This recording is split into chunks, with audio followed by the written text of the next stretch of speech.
నిన్న పరకామణి అంశంలో సిబిసిఐడి అధికారులు మాజీ టీటీడీ చైర్మన్ కరుణాకర్ రెడ్డి గారిని విచారణ పిలిచినట్టు సందర్భంలో వారి మాటలు తిరుమల పవిత్రతని దిగజార్చే విధంగా కోట్లాది మంది శ్రీవారి భక్తుల మనోభావాల్ని గాయపడే విధంగా బాధపడే విధంగా వారు మాట్లాడారు.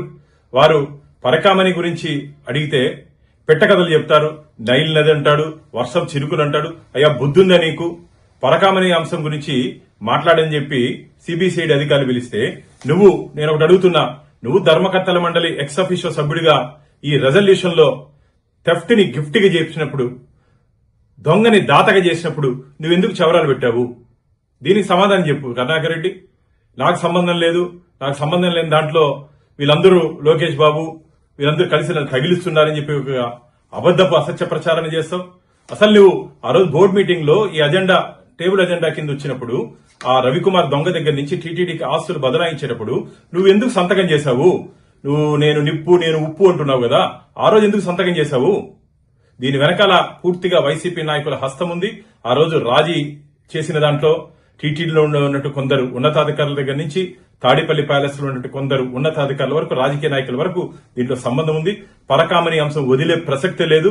ఖచ్చితంగా ఆఖరి పైసా శ్రీవారి ఖజానాకి జమ అయ్యేంత వరకు ఖచ్చితంగా దీని మీద మేము పోరాటం చేస్తూనే ఉంటాం. అంతేకాకుండా ఈ పరకామణి అంశంలో ఆ సీసీటీవీ ఫుటేజెస్ ముఖ్యమైనటువంటి ఆ రవికుమార్ దొంగలించేటప్పుడు ఆ సీసీటీవీ ఫుటేజెస్ ఎందుకు తొలగించబడ్డాయి? దానికి కూడా సమాధానం చెప్పాల్సిన బాధ్యత కరుణాకర్ రెడ్డి మీద ఉంది. ఆ రోజు విజిలెన్స్ ఇన్స్పెక్టర్ శివశంకర్ భక్తుల డబ్బులు దోచుకున్నారని చెప్పి విజిలెన్స్ రిపోర్ట్ ఇస్తే ఆయన మీద క్రిమినల్ యాక్షన్స్ తీసుకోకుండా ఎందుకు ఆయన్ని సొంత డిపార్ట్మెంట్ కి బదిలీ చేశారు? కొండ మీద 5 లడ్లు 10 లడ్లు బ్లాక్ లో అమ్మితే రిమాండ్ పంపించిన సందర్భాలు నీకు తెలియదా? అలాంటప్పుడు పరకామణి విషయంలో గాని మిగతా అంశాల్లో మీరు ఎందుకు చెట్టు కింద పంచాయతీ చేసి లోక్ అదాలత్లో పంచాయతీ చేసి అంతా మీరున్నటువంటి సమయంలోనే జరిగింది. కాబట్టి ఏదో మీరు ఏమి తెలీదు, మీరు నాటకాలు ఆడేది ఇవందరూ ప్రజలందరూ గమనిస్తున్నారు. మీ భాషా ప్రావీణ్యం గురించి ఏదైనా చెప్పుకోవాలంటే మీరు ఏదైనా సభలు పెట్టి చెప్పుకోండి, ఇది ఉన్న తప్పట్లు కొడతారేమో గానీ భగవంతుడి విషయంలో అడిగిన ప్రశ్నలకు మాత్రమే సమాధానం చెప్పండి.